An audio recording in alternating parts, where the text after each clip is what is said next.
Hi guys, welcome to RS vlogs.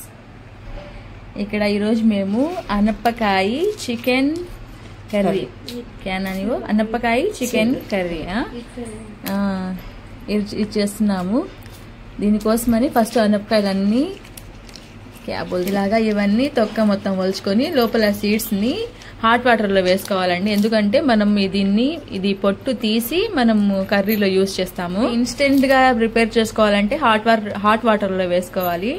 లేదు మనకి time ఉందనుకుంటే ఒక 1 అవర్ ముందర నార్మల్ వాటర్ లో వేసుకున్నా పర్వాలేదు, వచ్చేస్తాయి. వీళ్ళు ఇక్కడ ఈ కాయలు ఒలుచుకునే లోపు మనం గ్రేవీకి కర్రీకి మనము మసాలా ప్రిపేర్ చేసుకున్నాము. మసాలా కావాల్సింది చూడండి,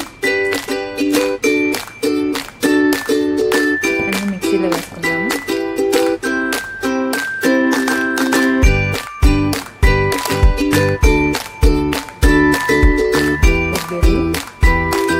ఇప్పుడు దీన్ని మనం పేస్ట్ చేసుకున్నాము.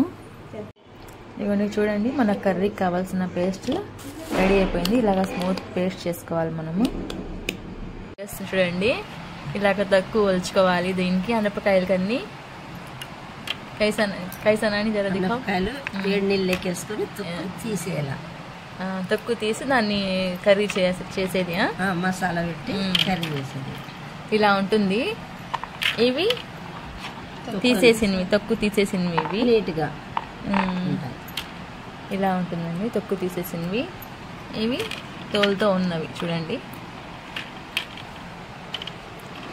అయిపోయింది. ఈ అనపకాయలన్నీ తోలు వదిలేసాం మొత్తము.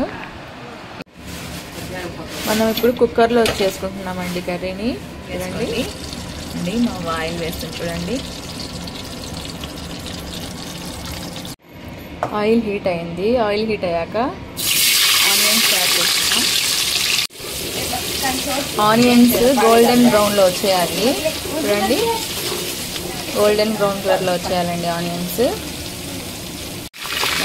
ఆనియన్స్ గోల్డెన్ బ్రౌన్ అయిపోయాయి. ఇప్పుడు ఇందులోకి చికెన్ యాడ్ చేస్తున్నాము.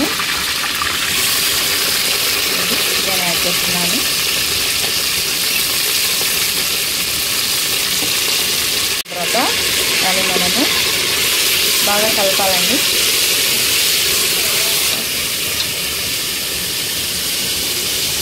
చికెన్ బాగా మగ్గిపోయింది. ఇప్పుడు ఇందులోనే పసుపు, ఉప్పు, కారం వేసుకోవాలి.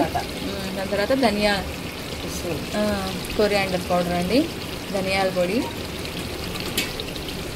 దాని తర్వాత ఇందులోనే టమాటాలు యాడ్ చేసుకుని టమాటాలు మొత్తం మసాలాలు ఇందులోనే వేసేసుకోవాలండి. వెల్లుల్లి పేస్ట్ యాడ్ చేసుకోవాలండి, ఒక స్పూన్. బాగా మిక్స్ చేసుకోండి. ఇలాగా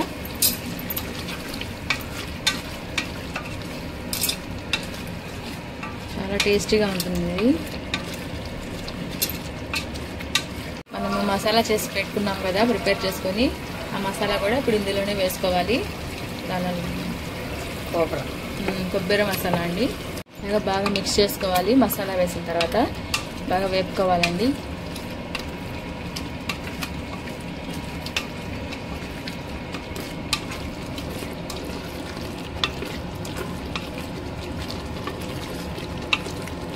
అంత బాగా వేగాక ఇందులోనే తగినంత వాటర్, మీకు ఎంత గ్రేవీ కావాలనుకుంటే అంత వాటర్ కలుపుకోండి. ఇది ఒక 5 or 10 మినిట్స్ బాగా కుక్ అయిన తర్వాత చూడండి, చికెన్ బాగా ఉడికిపోయింది. ఇది 90% ఉడికాక ఇందులో మనము అనపగింజల్ని వేసుకుంటున్నాము. చూడండి, ఈ కర్రీ రాయలసీమలో ఎక్కువ చేస్తారండి. ఎందుకంటే మనకి కోస్తా సైడ్ ఇక్కడ నెల్లూరులో ఈ గింజలు దొరకవు మనకి, అనప గింజలు. అటు సైడే ఎక్కువ దొరుకుతాయి కాబట్టి అటు సైడ్ ఎక్కువ చేస్తారండి ఈ కూరని. ఇలాగా అనప గింజలు వేసుకున్న తర్వాత ఒక 10 మినిట్స్ కుక్ అయిన తర్వాత తీసేయాలండి. ఇంకా సర్వ్ చేసుకుంటే.